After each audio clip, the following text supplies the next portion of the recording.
Isa ka ba sa nalungkot nang na-postpone ang laban ni Marlon Tapales? Sabi ko sa inyo, huwag kayong magbiro sa tadhana. Yan tuloy.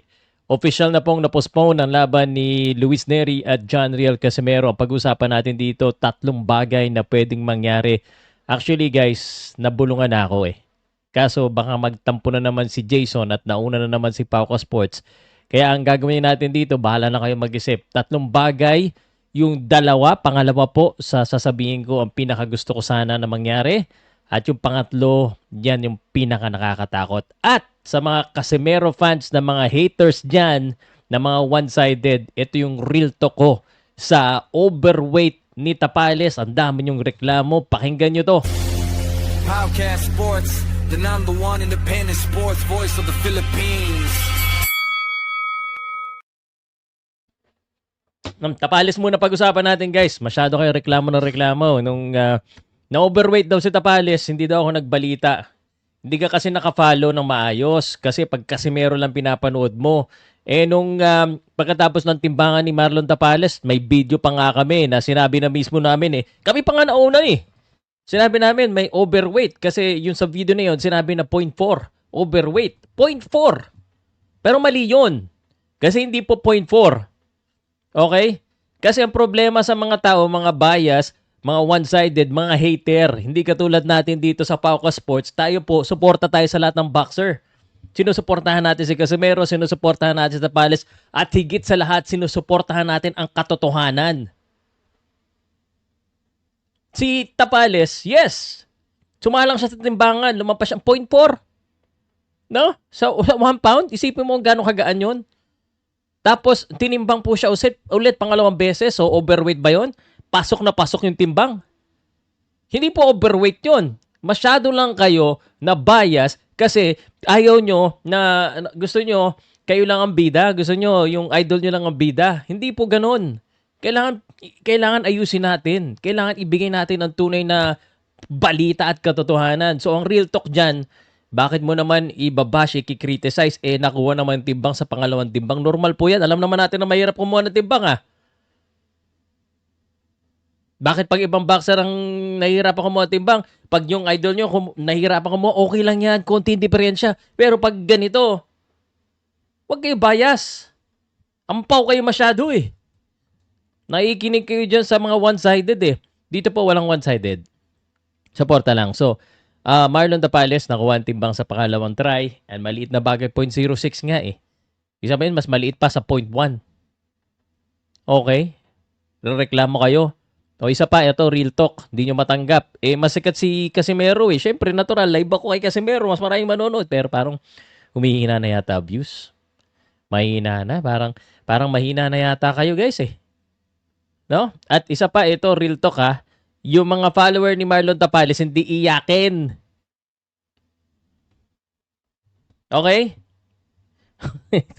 Reklamo kayo ng reklamo eh. Iiyakin kayo eh. Anyway, ito para ngumiti naman kayo. Tatlong bagay kung anong mangyayari dito kay Casimero. Ikalimutan na natin Tapales. Mamaya laban na ni Tapales. Mananalo yan. Knockout Tapales. Okay? Okay, tatlong bagay pwede mangyari dito sa Casimero versus Neri. So, hindi na to joke ha. Postpone na talaga yung laban na yan. Ang unang mangyayari at pinaka-ideal siguro sa promoter ay maayos po yung kaguluhan sa Middle East at matuloy ang laban sa Kyrgyzstan. Ang problema dyan, ibig sabihin wala sa kamay nila kung matutuloy ang laban o hindi. Ibig sabihin, kung yun ang dinahilan nila eh. No? Travel restriction, because of the global situation, sila nagdahilan yan. So, kung yun talagang dahilan, ibig sabihin, pag naayos yung hidwaan dyan sa Middle East, tuloy ang laban. Ang tanong, kailan yan? Hindi nila kontrolado yan. So, that's the ideal situation kasi nandoon yung mga sponsors eh. Kyrgyzstan, bakit mo pa dadalhin sa isang lugar? Diba? Usually, gano'n, meron pong site sponsor. Number 2, ito yung pinakagusto ko. Soon na dapat. Okay? Actually, may nagbulong na sa akin. Hindi ko lang sasabihin sa inyo kung ano yung pinaka-detail. Hulaan nyo na lang. Ang pinaka-gusto ko, number 2, dalhin sa ibang lugar. Sa Pilipinas, sa Japan, doon sa malayo sa Middle East, at ipagpatuloy na agad. Mas maganda kung isang buwan lang, meron na kagad laban kasi nagte-training sila, eh. Ang pangit niyan 'pag lumampas ng isang buwan yung postponement, ibig sabihin niyan, mare-reset po yung training. Kasi kumukuha po ng timbang, eh. Ito i-explain ko sa inyo, ang pagkuha ng timbang gradual, hindi po yung biglaan na, "Oh, okey 3 linggo pa, 0.2 na lang." Paktay 'yan. Ini-explain ko naman sa inyo ng maayos, eh.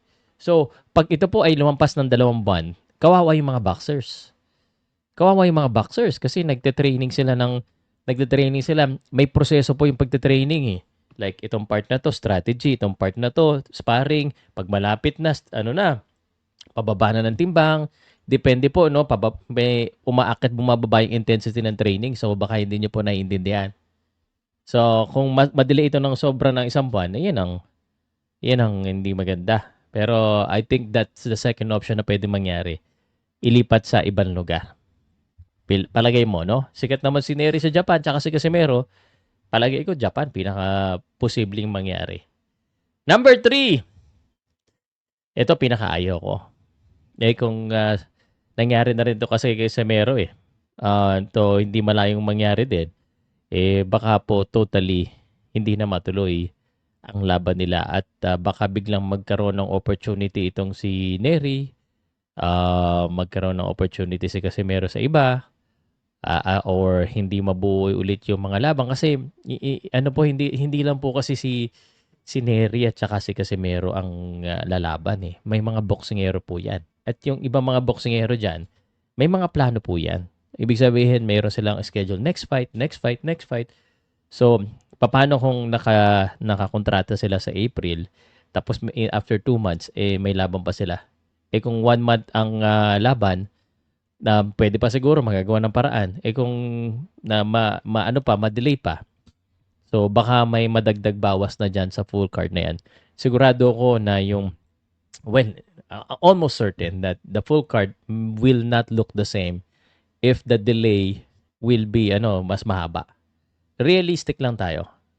Pero ako'y nagdadasal na sana matuloy pa because this is the biggest fight of, John Rel Casimero na inaabangan natin. Ito yung tunay na magpapatunay kung nasaan na ba talaga si Casimero, kung siya po ba ay nandoon pa sa taas or wala na. Yan po yan. Agree ba kayo sa mga sinabi ko o hindi? Let me know sa comment section.